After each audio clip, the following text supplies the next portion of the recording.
Wearing my wife's clothes to become her. I never imagined saying those words out loud, not even in the quiet of my own mind. But life has a strange way of steering us toward truths we spend years avoiding. If you asked me a few years ago who I was, I would have answered without hesitation: a husband, a responsible man, someone who shows up and does what is supposed to. But if you asked me if I knew myself, the answer would have been silence. My wife, Zara, always saw things in me that I refused to see. She used to say, "You feel things too deeply, Amir. And you hide them even deeper." I thought she meant I was sensitive. I didn't realize she meant I was lost. Our marriage was good in the way that looks fine from far away, but, up close, the cracks show. We loved each other, but I kept a distance from myself, and that kept a distance between us. The turning point came one quiet evening after she'd left for a week-long work trip. I remember standing in our bedroom, surrounded by her things, her scent lingering in the air, a mix of jasmine and warm laundry. I opened her wardrobe not because I intended to do anything strange, but because I missed her. And then I saw it, her soft peach-colored cardigan. It was the one she wore on slow Sundays, the one she curled up in when she watched movies, the one that made her look gentle even on her hardest days. Just touching it felt like touching the memory of her. I don't know what came over me. It wasn't curiosity. It wasn't desire. It was something deeper, like I wanted to feel close to her in a way that words had never allowed me to. I slipped my arms through the sleeves, and I swear, the moment the fabric settled on my shoulders, it felt like something inside me exhaled. Something long suffocated, suddenly breathing. It didn't feel like playing dress-up. It felt like stepping into a part of myself I'd abandoned. I looked in the mirror, expecting to feel embarrassed or ashamed, but instead, I felt calm. Not happy, not excited, just calm in a way I hadn't felt in years. That scared me more than anything. I took it off immediately, folded it perfectly, placed it back, and told myself it meant nothing. But that night, I couldn't sleep. My chest felt tight, my throat felt locked, and it was like 1,000 unspoken truths were pushing against my ribs from the inside. The next evening, the cardigan wasn't enough. Without thinking, I reached for one of her dresses, soft, simple, floral, the kind of dress she wore on warm afternoons. I held it against me and felt tears rise out of nowhere. Why? Why would a piece of fabric stir something that deep? Why would wearing it make me feel like I understood myself better than I ever had? I put it on slowly, carefully, respectfully. And when I looked in the mirror that time, I didn't see a man pretending to be his wife. I saw someone I had ignored for decades. Someone gentle. Someone hurting. Someone trying to come home. For the rest of that week, every evening became a battle. Should I let myself feel this, or should I bury it? I wasn't trying to become Zara, not literally. I wasn't trying to replace her or imitate her. But wearing her clothes felt like wearing courage, softness, honesty, qualities she embodied effortlessly, qualities I had been taught to hide. On the last night before she returned, I stood by the window, wearing her soft grey sweater and the long skirt she rarely wore because she said it made her look too grown up. I whispered to the empty room, "What's happening to me?"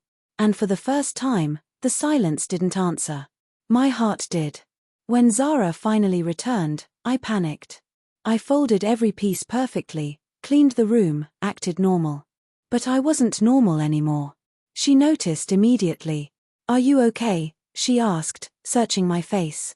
"You look different." I lied, of course. I told her work was stressful. That I was tired. That everything was fine. But she knew me too well. 2 days later, she found the courage I didn't have. I came home from the grocery store and found her sitting on the edge of the bed, holding the peach cardigan in her hands. My heart dropped. "Amir," she said softly, "did you wear this?" My throat closed. My mind raced. I felt shame, fear, confusion, every emotion crashing into me at once. "Zara, I don't know why, just tell me the truth," she whispered. And for the first time in years, I did. Everything poured out. My confusion, my fear of being judged, the strange calm I felt, the sense of rightness. I thought she'd be angry. I thought she'd think less of me. Instead, she cried. Not out of disgust or disappointment, but out of relief. "I've been waiting," she said, wiping her tears. "I've been waiting for you to stop hiding from yourself." I didn't understand. She took my hands and said something I will never forget. "You don't want to be me. You want to be someone who feels safe being soft. And if wearing my clothes helped you find that person, then we'll figure out the rest together." That night changed everything.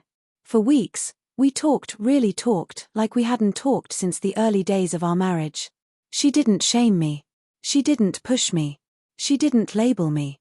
She simply let me explore who I was becoming.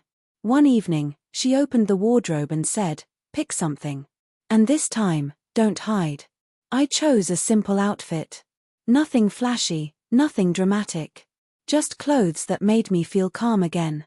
When I stepped out of the closet, she looked at me not with confusion, not with pity, but with understanding.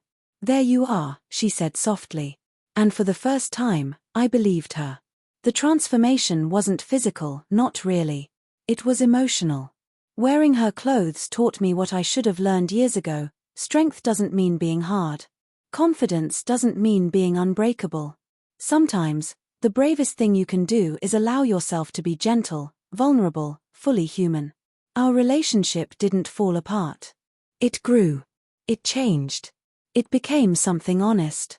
Today, I still don't have all the answers about who I am. Maybe I never will. But I do know this: wearing my wife's clothes didn't make me less of a man. It made me more of a person, someone capable of feeling, healing, and becoming. Someone my wife could finally see, not just love. And someone I could finally recognize in the mirror. If there's a moral to this story, it's this: sometimes the journey to finding yourself begins with the smallest, quietest moment, one borrowed sweater, one honest confession, one step toward the person you were always meant to be. And sometimes, becoming yourself means becoming brave enough to stop pretending. After that night, everything in our home felt different, like the air itself had softened. I started noticing details I had always overlooked: the way Zara folded her scarves with such intention, the way her bracelets made a soft clinking sound when she moved, the gentle way she touched fabrics before deciding what to wear. I realized she wasn't just choosing clothes, she was choosing how she wanted to feel each day. And maybe, without understanding it, that was what I had been trying to do too. But even with her kindness and openness, I was scared. I worried that this new part of me would overwhelm the life we had built. Some mornings, I would wake up with a heavy chest, wondering if I had crossed a line I couldn't uncross. Zara sensed it, of course.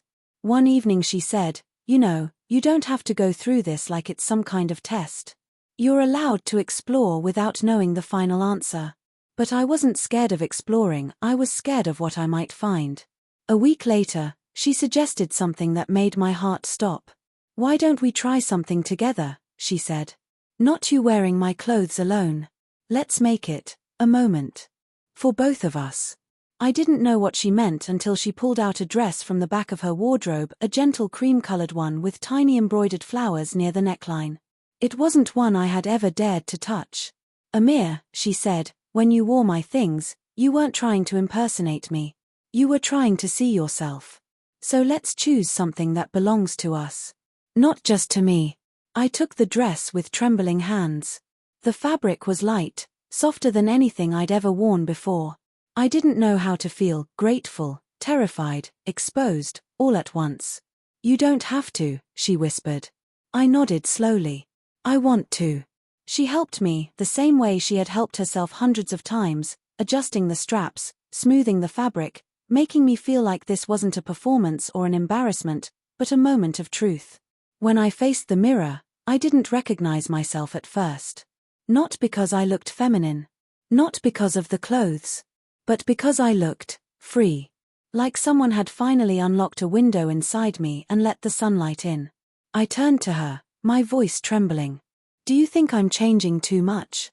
She shook her head, smiling gently. "No. I think you're finally becoming." That night, something broke open inside me, not in a painful way, but like a wall crumbling after years of carrying its own weight. I realized I had spent my whole life trying to be the person everyone expected: strong, steady, unshakable. But inside, I had always been softer, more complex, more fragile than I ever admitted. Wearing her clothes didn't create that softness, it revealed it. And suddenly I wasn't ashamed of it anymore. Not the next day, not the day after that. Zara became my anchor, my guide, sometimes my mirror. She would sit with me while I talked through feelings I had buried since childhood, the fear of looking weak, the pressure to be perfect, the longing to express emotions without apologizing for them.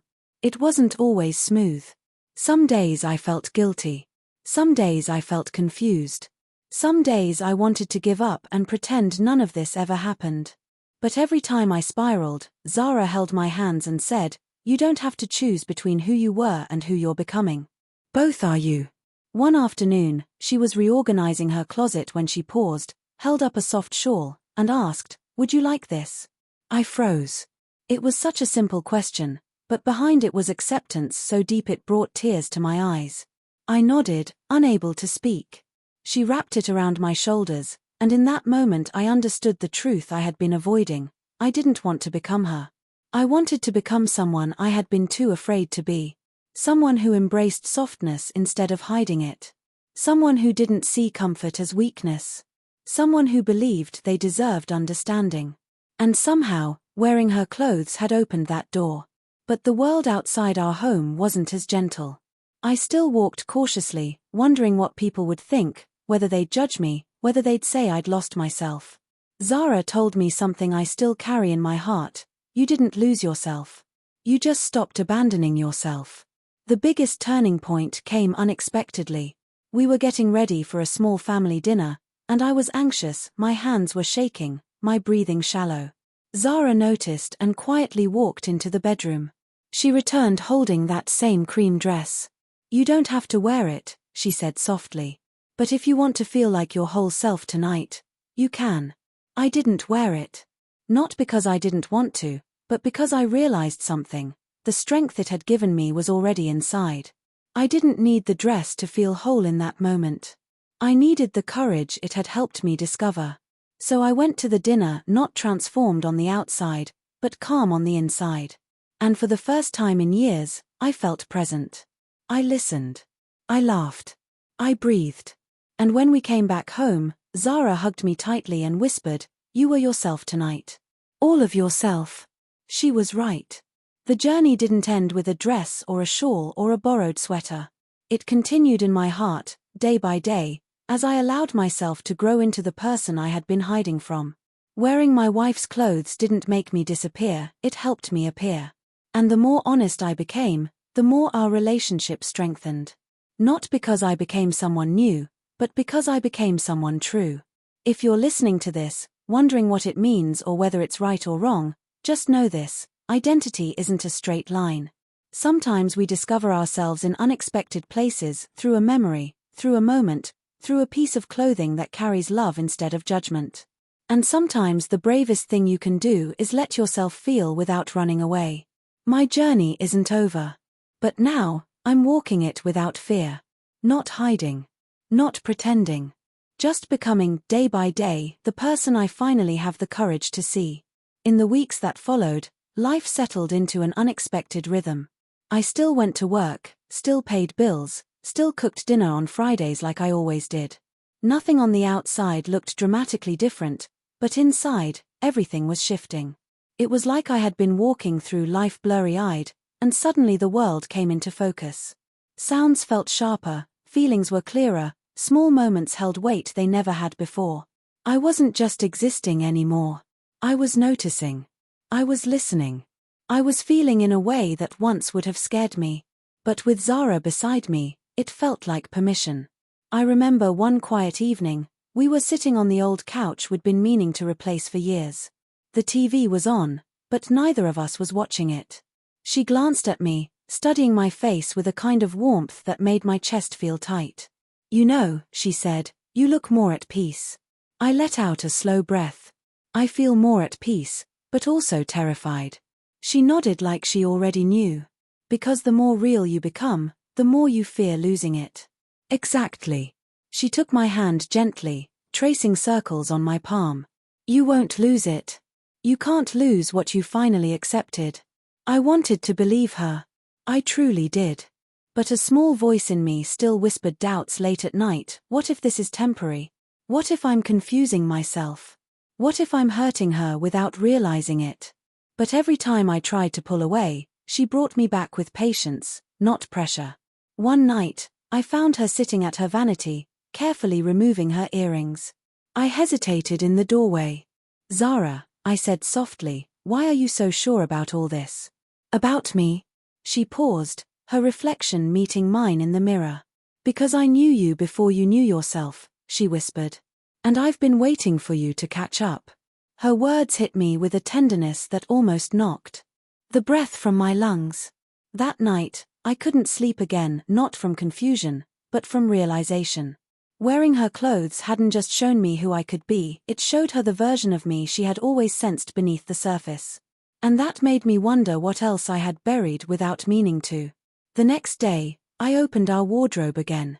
Not with guilt. Not secretly. Just, quietly. I touched the soft sleeves of her shawl, the fabric of that cream-colored dress, the knit patterns of the cardigan that started everything. But instead of putting anything on, I just sat on the carpeted floor and held them. For the first time, I didn't need to wear them to feel connected to that part of me. And strangely, that made me emotional in a way I couldn't explain. Zara walked in and saw me sitting there. She didn't say a word at first, she simply sat beside me. "What are you feeling?" she asked. I waited for the right words. "Like I'm meeting myself for the first time," I said softly. "And I don't know how to introduce him to the rest of the world." She smiled gently, leaning her head on my shoulder. "You don't have to. Just introduce him to yourself first." Her support felt like a lifeline. But I also knew this journey couldn't depend solely on her. I had to learn to stand with myself, not behind her. So slowly, I began opening up, not to everyone, but to myself. I started journaling for the first time in years. I started allowing emotions to surface instead of swallowing them. I even started paying attention to things like color, texture, expression, things I used to dismiss as unimportant.